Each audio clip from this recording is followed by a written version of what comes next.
Good evening all of you. Myself Praveen Singh. आज हमारा topic है fundamental rights, part B. Part A में मैंने अनुच्छेद 22 तक डिस्कस किया था। आज मैं इस पार्ट बी में अनुच्छेद 23 से लेकर आगे डिस्कस करूंगा। आर्टिकल 23 टू 24 शोषण के विरुद्ध अधिकार। आर्टिकल 23 स्पेशली ट्रैफिकिंग, दुर्व्यवहार, बॉन्डेड, बेगारी, फोर्स्ड, बालाश्रम आदि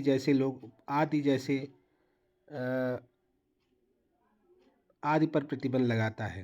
भारतीय संविधान का अनुच्छेद 23 मानव तस्करी, बेगार और इसी प्रकार के अन्य बालाश्रम के प्रकारों पर प्रतिबंध लगाता है, जिससे देश के लाखों अल्प सुविधा प्राप्त और वंचित लोगों की रक्षा की जा सके। यह अधिकार भारत के नागरिक और गैर नागरिक दोनों के लिए उपलब्ध है। मानव तस्करी के विरुद्ध अधिकारों में निम्नलिखित जैसे पुरुष, महिला और बच्चों की खरीद फरोख्त, वेश्यावृत्ति, दास प्रथा आदि जैसे कृत्यों पर प्रतिबंध लगाता है। अनुच्छेद 24 की बात करें, बाल श्रम पर रोक। अनुच्छेद 24 किसी फैक्ट्री, खनन या अन्य परिसंकटमय गतिविधियों या निर्माण कार्यों या रेलवे में 14 वर्ष से कम उम्र के बच्चों के नियोजन का प्रतिबंध लगाता है। नियोजन मीन्स उनके काम करने को वहाँ पर प्रतिबंधित करता है। इसके दिशा में बाल श्रम 1986 एक महत्वपूर्ण कानून पास किया गया। आर्टिकल 25 टू 28 धर्म की स्वतंत्रता का अधिकार। आर्टिकल 25 व्यक्तिगत स्वतंत्रता को इंगित करता है। इसमें अंतःकरण की स्वतंत्रता, धार्मिक कार्य करने की स्वतंत्रता और धार्मिक प्रचार करने की स्वतंत्रता। अंतःकरण की स्वतंत्रता से मतलब है किसी भी व्यक्ति को भगवान या उसके रूपों के साथ अपने ढंग से अपने संबंध को बनाने की आंतरिक स्वतंत्रता होती है।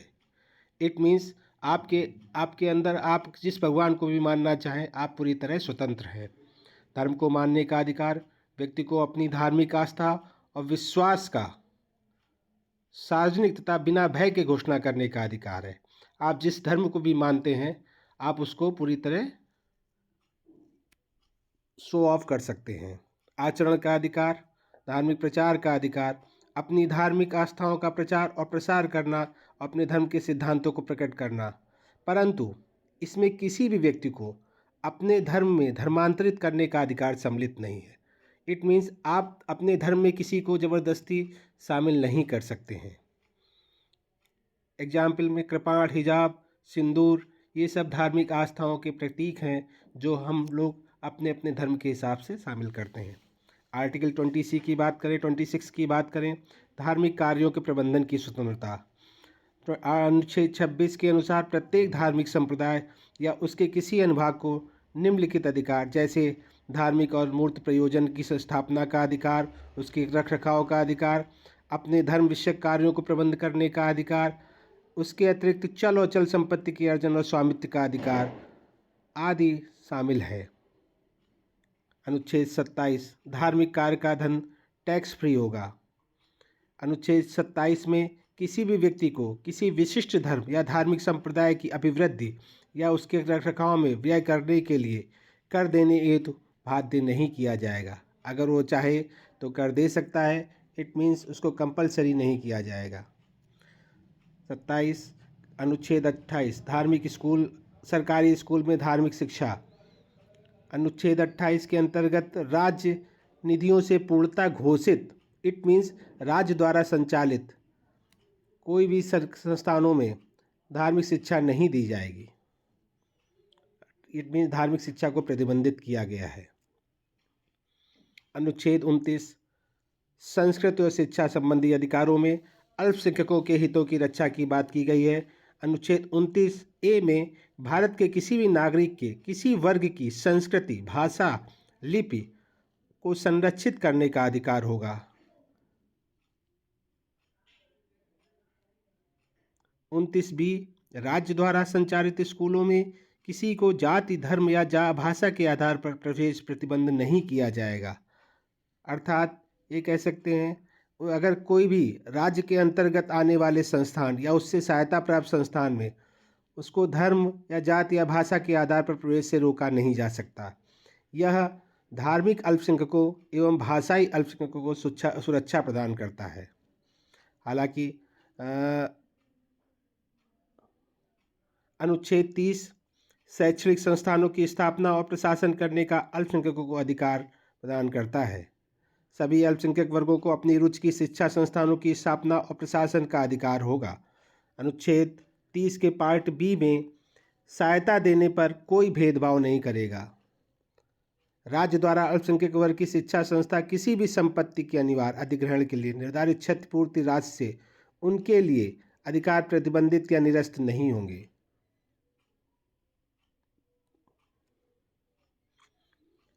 अनुच्छेद 31 संपत्ति का अधिकार। अनुच्छेद 31 में संविधान के भाग 3 में 7 मौलिक अधिकार में से संपत्ति का अधिकार एक था, जिसे 44वें संविधान 1978 के द्वारा मौलिक अधिकार से कानूनी अधिकार के रूप में ट्रांसफ़र कर दिया गया, जिसे 12 में नए अनुच्छेद 301 के रूप में प्रावधानित कर दिया गया। इसमें कुछ अपवाद भी हैं जिसको किसी दिन डिटेल में बताऊंगा, परंतु इसमें ये चीज़ें हैं 31 जो संपत्ति वंचित मतलब इट मीन्स कह सकते हैं सरकार ज़रूरत पड़ने पर आपसे आपकी चल अचल संपत्ति को ले सकती है मुआवजा देकर।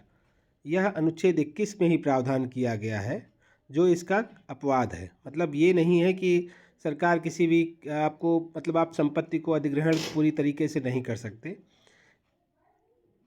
मतलब सरकार उसको खरीद भी सकती है आपकी संपत्ति को और संरक्षित भी कर सकती है।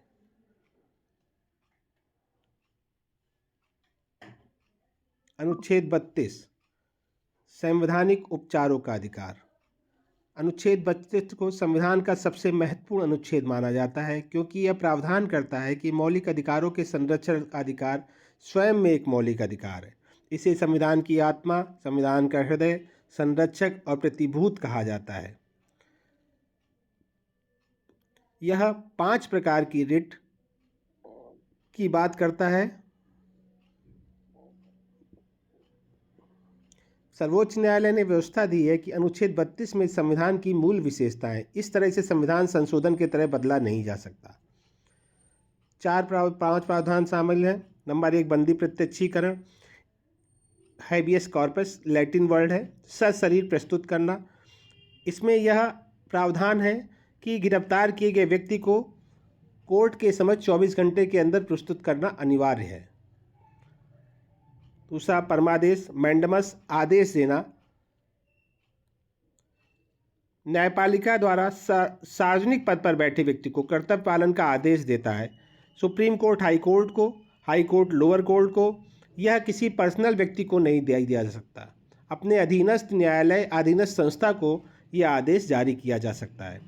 अधिकार परीक्षा को वारंटो गलत तरीके से संवैधानिक पर बैठे किसी व्यक्ति की जांच करने के लिए यह आदेश जारी किया जाता है, या उसे अपने पद से हटाने के लिए आदेश जारी किया जा सकता है। अगर कोई व्यक्ति अपने पद का गलत तरीके से उपयोग कर रहा है तो यह अधिकार परीक्षा आदेश जारी किया जाता है। उत्प्रेषण, जब किसी न्यायालय ने अपने अधिकार क्षेत्र से बाहर जाकर कोई काम किया या अपने क्षेत्राधिकार का उल्लंघन किया तो ऊपर की आदेश, ऊपर का न्यायालय या ऊपर की संस्था उसे अपने पास मंगा लगती है। यह रिट निर्णय देने के बाद जारी किया जाता है। प्रतिषेध, किसी कार्य के प्रतिपादन को प्रतिबंधित करना। इसमें न्यायालय निचली अदालत में चल रही कार्यवाही को अपने पास बुला सकती है। प्रतिषेध और उत्प्रेषण में कॉमन है, परंतु बस एक कहा जाता है उत्प्रेषण यह निर्णय देने के बाद जारी किया जाता है और प्रतिषेध कार्यवाही के दौरान ही जारी किया जाता है। जब कोई कार्यवाही चल रही होती है और कोर्ट को लगता है कि यह कार्रवाई गलत तरीके से हो रही है तो अपनी निचली अदालत से अपने पास मंगा सकता है। आर्टिकल 33 यह मूल अधिकारों को सीमित करने की बात करता है, रिस्ट्रिक्शंस ऑफ राइट। आर्टिकल 33 यह संसद को अधिकार देता है कि सशस्त्र बलों, अर्धसैनिक बलों और पुलिस बलों, खुफिया एजेंसियों अन्य के मौलिक अधिकारों को प्रतिबंधित कर सके। इस अधिकार का उद्देश्य, इस प्रावधान का उद्देश्य समुचित कार्य करने एवं उनके बीच अनुशासन को बनाए रखने के लिए होता है। सेना, गुप्तचर, राजदूत, मीडिया इसके अंतर्गत आते हैं। अनुच्छेद 24 मार्शल लॉ या सैन्य कानून लागू होने पर मूल अधिकारों को सीमित कर दिया जाता है। इसे न्यायालय में चुनौती नहीं दी जा सकती।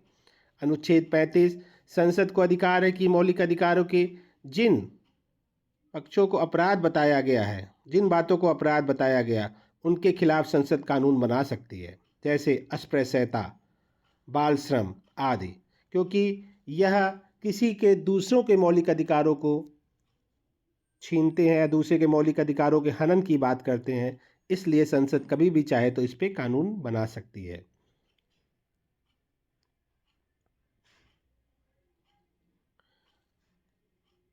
अंत में मैं एक सिर्फ ये बात कहना चाहूँगा, बहुत सारे अपवाद, प्रतिबंधित और स्थायित्व की कमी के बावजूद मौलिक अधिकार भारत के संविधान का एक महत्वपूर्ण हिस्सा है।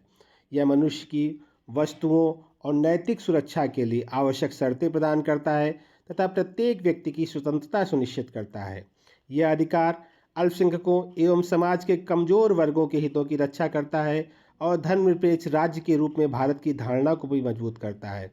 यह सामाजिक समानता एवं न्याय की नींव रखकर व्यक्तियों की गरिमा और सम्मान सुनिश्चित करते हैं। फंडामेंटल राइट्स, मौलिक अधिकार को मैंने डिस्कस किया। आशा है कि आप लोगों को समझ में आया होगा। धन्यवाद।